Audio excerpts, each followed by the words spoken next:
What am I watching? Hey guys, this is a movie that's been banned in all territories by YouTube.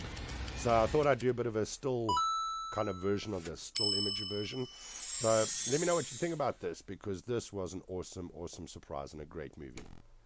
Hey guys, welcome. Today we're going to be doing something very different, format-wise. YouTube wouldn't let me put this up because it's banned in all territories. But you know, if it's starting with Troublemaker and Robert Rodriguez, you know it's going to be good. So let's check this out. Predators, Alien and Predators were not a big thing for me, but I watched this the one day and it blew my mind. The trailer is very misleading though. What's the last thing you remembered? And it gives two reveals that you shouldn't see. All of a sudden there was a light, and then I was falling.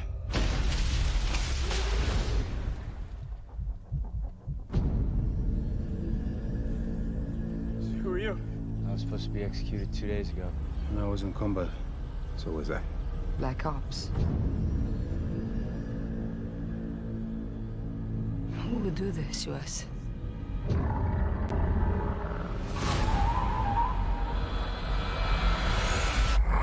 See, that was the one reveal that you don't know about if you haven't seen the trailer, which really actually makes the movie. We were chosen.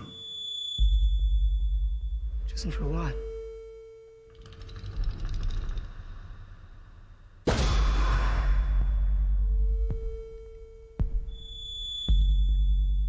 We're all brought here for the same purpose.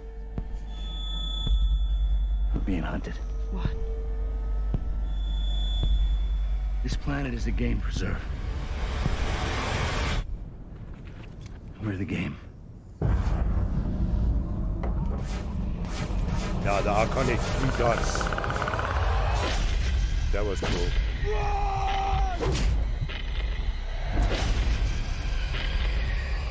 No, there was no fear in this. They're making it seem like Kill some them however you can. crazy horror, but it wasn't.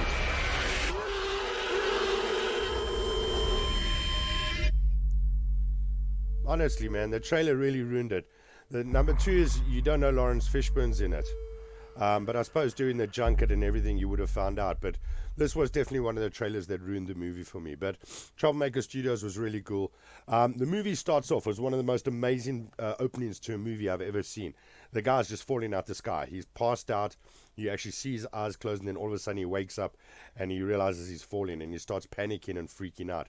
He gets through the cloud and you get this aerial view of just how high he is. And then my hat off to the director, man. He does this side angle where the dude just falls and falls and falls. And you're like, geez, like, dude, that is really... And what do you do? What do you do? You know, do you have time to make a decision?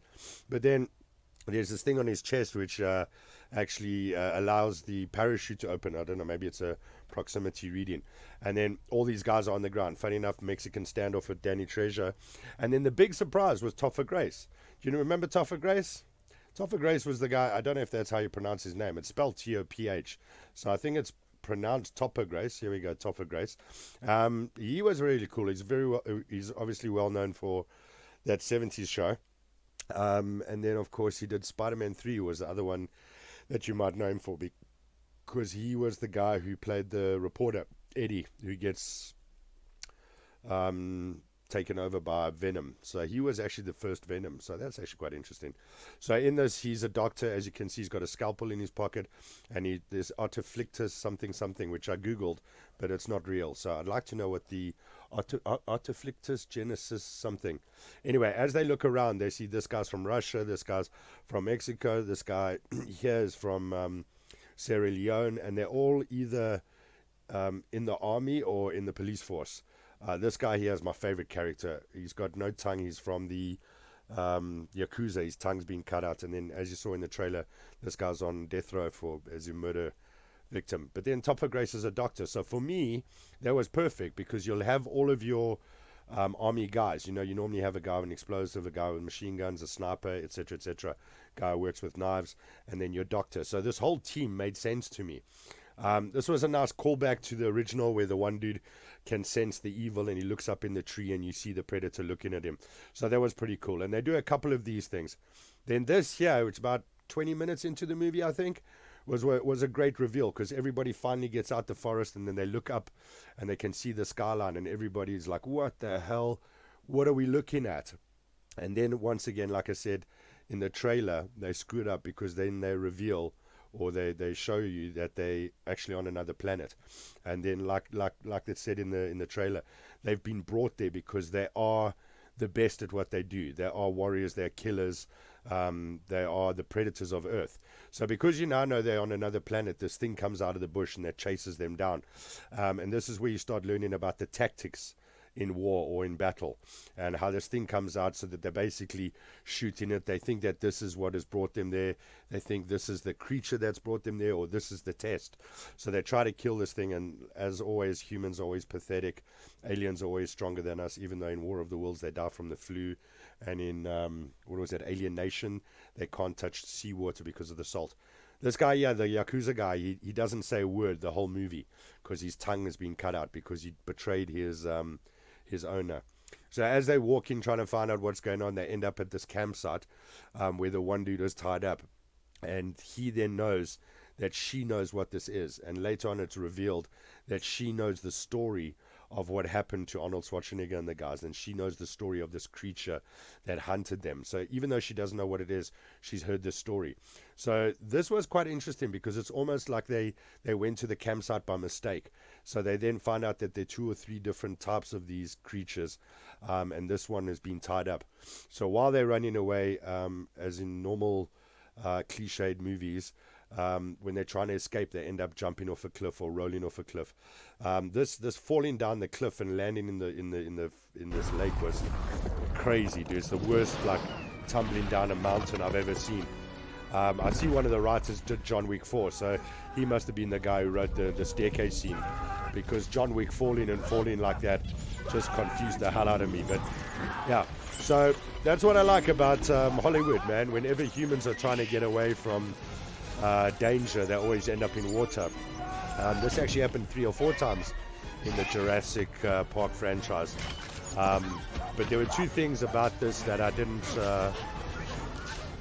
find to be realistic. It's hard using the word realistic when you're watching a bunch of people running away from dinosaurs. But for me, this was honestly the triple threat. In the old days, they used to talk about actors, that the triple threat was that you could sing, dance, and act. So this one I found quite interesting because this is a triple threat. A volcano exploding, or erupting, should I say, which then causes a stampede of dinosaurs, which then also puts them in a position that they fall off a cliff and end up in water where they start drowning. So that to me was, from a writing perspective, that was amazing. But there's no ways that an animal would attack you when it's been chased from a threatening environment. Animals go into a survival mode where they don't attack other animals. So that I found to be quite hilarious. Well, not hilarious, but scientifically inaccurate. I think the ash from that would have killed him as well, but let's not get into that too much. I love this scene. I thought it was very clever, even though she refused to take off her high heels. And then after this, she ended up making Argyle, which was one of the worst movies ever. I mean, I love Henry Cavill, but I mean, why did they make him look like Jim Carrey with that ridiculous haircut? Even the wrestler, what's his name, John Cena, couldn't save that film. It was just, Argyle. I don't know if there's a competition out there for worst made movies ever. I know Rotten Tomatoes and the Onion Awards enjoy that kind of stuff. This I love. This must have been awesome in 3D. Very clever, very creative. But what freaked me out is this glass was supposed to be strong enough to survive all these different impacts, and it was like the safest thing that they could be in. So as much as I loved this as well with Chris Pratt shooting, I don't think the bullet would have had enough power behind it to be able to penetrate that glass, especially considering it was supposed to be as strong as it was. But anyway, that's just the clip from Kino Check, which I'm assuming is K for Kino for clip, short for cinema clip. Anyway, so check them out. They're not bad. Like I said, Lawrence Fishburne, awesome reveal for me. In this, he takes them to this hideout that he has, where he gives them a bit of advice on how to hide away from them and how to defeat them and all that kind of stuff. So I'm not going to give too many reveals.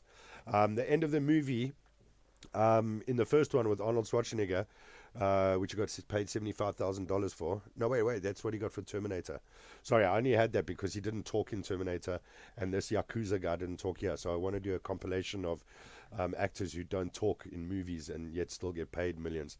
So this was quite clever because in the original movie he covered himself in mud so he couldn't be seen. In this one he makes a circle of fire so that the heat around is so much that he's not in. It's not that he makes himself invisible; it just makes himself non-visible.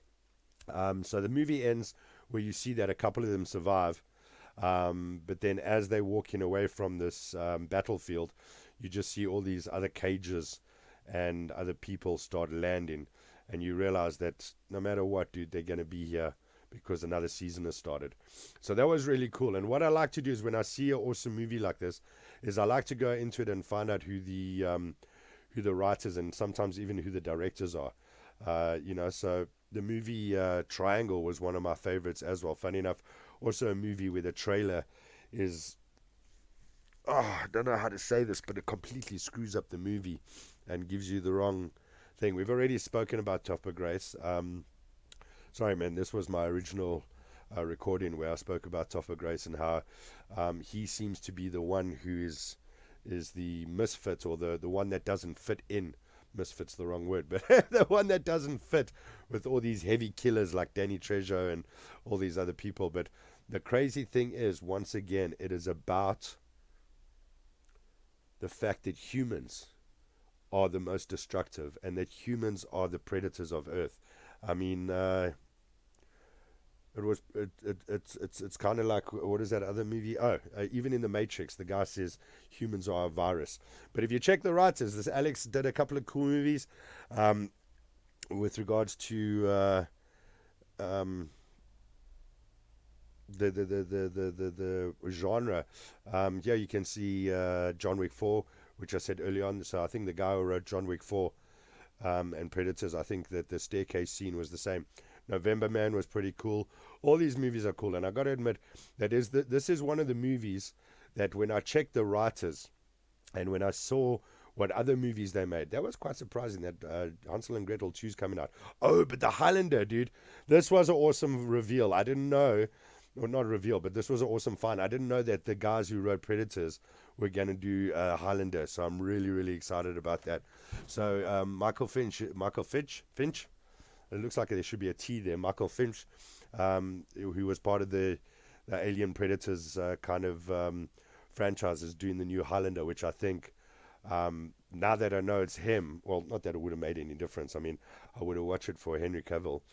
But even Jim Thomas, you see Jim Thomas wrote the original Predators. Wild Wild West is debatable. But Prey. So it looks like all three of them were a part of the Predators and Alien franchise.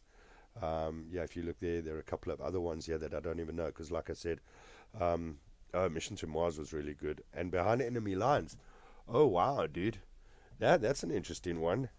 Yeah, all these movies that these guys have done are actually really, really well constructed. This is the movie Triangle. The trailer absolutely sucks. Like, it really sucks. It's not a horror. They did it again. If you love Groundhog Day or Palm Springs, you know, the loop movies, I'm sorry that I'm telling you this, but this is a loop movie.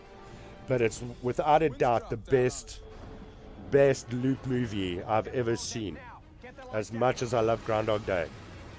So yeah, you see this here, this is the intro. The intro is a bunch of people on a yacht. The storm comes, capsizes them, and just disappears. And then this boat arrives, and they climb on this boat. And this is where the story starts. And it was just incredible. From a director's point of view, the camera angles, the reveals, it really, really does, like, it blows your mind. And what the guys actually did is, there were two guys, and they went to the Cannes Film Festival. And when they came out, the one guy went to the bathroom and the other guy was standing outside. And he saw a boat on the horizon. And when his friend came out, he said to him, "We should write a movie about a bunch of people on a boat." And this is what they came up with. And you won't know any of these actors here, except this is one of Liam Neeson's first movies, and he's like 18 or 20. That's him there. The guy with the short hair is Liam Neeson. So I think it's when he just got out of Australia, or maybe it was even filmed there. I don't know. But Triangle, dude, this movie, the worst trailer ever with the most incredible movie. It actually deserves 6 stars. So check that out. Thanks for joining me today, guys. I know that was a bit crazy, but this is a new format that I'm trying out. So, yeah, check some more of our other stuff on What Am I Watching? Oh, dude, did I say Liam Hemsworth? Oh, man, I completely screwed that up. I said Liam Neeson. It's Liam Hemsworth, man. The Hemsworth brothers. That was crazy. Wow, that's embarrassing. Okay, cool. Thanks, guys.